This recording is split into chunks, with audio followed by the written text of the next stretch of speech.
პრემიერ-მინისტრი და განათლების მინისტრი ზესტაფონის სრულად რეაბილიტირებულ მეოთხე საჯარო სკოლას ეწვივნენ, სადაც განახლებულ ინფრასტრუქტურას გაეცნენ. სკოლის რეაბილიტაცია განათლების სამინისტროს საგანმანათლებლო და სამეცნიერო ინფრასტრუქტურის განვითარების სააგენტომ საქართველოს მთავრობის მხარდაჭერით განახორციელა. სკოლის შენობა, რომლის რეაბილიტაციის ღირებულება 6 მილიონ ლარს აღემატება, 1040 მოსწავლეზეა გათვლილი.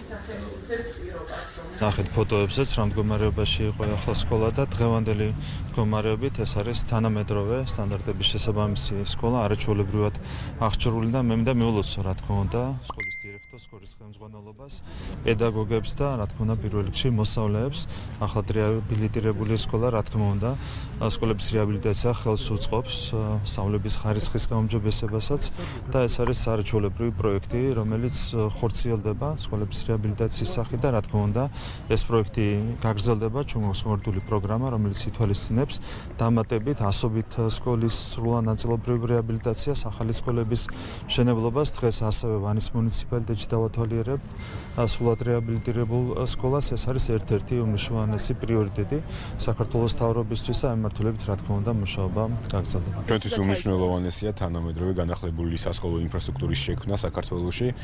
ზესტაფონის მეოთხე საჯარო სკოლა ერთ-ერთი ამის მაგალითია. წელს ამ სემესტრში 10-მდე საჯარო სკოლაში ბავშვებმა დაიწყეს სწავლა განახლებულ ინფრასტრუქტურაში და სემესტრის მიმდინარეობისას კიდევ 30 სხვა სკოლაში მოხდება ინფრასტრუქტურის განახლება, რაც ვფიქრობ ძალიან მნიშვნელოვანი იქნება საერთო ჯამში მთელი ქვეყნის მასშტაბით სასკოლო ინფრასტრუქტურის განვითარებისათვის.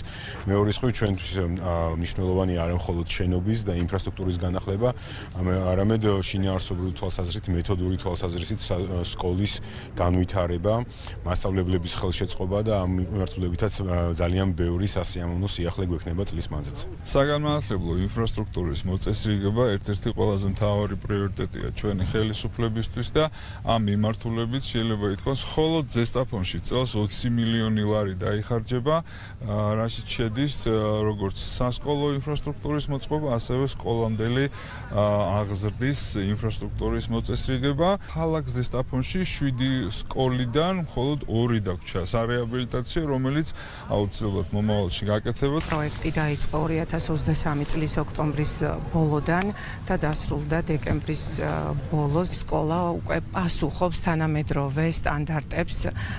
მოეწყო საბუნებისმეტყველო ლაბორატორია, ინფორმაციულ-ტექნოლოგიური ლაბორატორია. ყველა საკლასო ოთახში იქნება თითქმის ლეპტოპი. დღესვე ირაკლი კობახიძემ განათლების მინისტრთან ერთად ვანის მუნიციპალიტეტის სოფელ ზეინდარის ახლად რეაბილიტირებული საჯარო სკოლა გახსნა. პრემიერის თქმით, სასკოლო ინფრასტრუქტურის განვითარება მთავრობის ერთ-ერთი უმთავრესი პრიორიტეტია. რა მიმართულებითაც მუშაობა აქტიურად გაგრძელდება. 200 მოსწავლეზე გათვლილი საჯარო სკოლის სრული რეაბილიტაცია და აღჭურვა საგანმანათლებლო და სამეცნიერო ინფრასტრუქტურის განვითარების სააგენტომ განახორციელა. პროექტის ღირებულება თითქმის 3,5 მილიონი ლარია. სკოლას ჩაუტარდა სრული რეაბილიტაცია, აღიჭურვა ტექნიკით. მოსწავლეებს საშუალება აქვს მიიღონ სრულფასოვანი განათლება. სასკოლო საზოგადოება კმაყოფილია, რაც გაკეთდა ჩვენ სკოლაში და მადლობას ვუხდით ყველა იმ ადამიანს და ორგანიზაციას, ვინც მონაწილეობა მიიღო ამ საშვილთაშვილო საქმეში.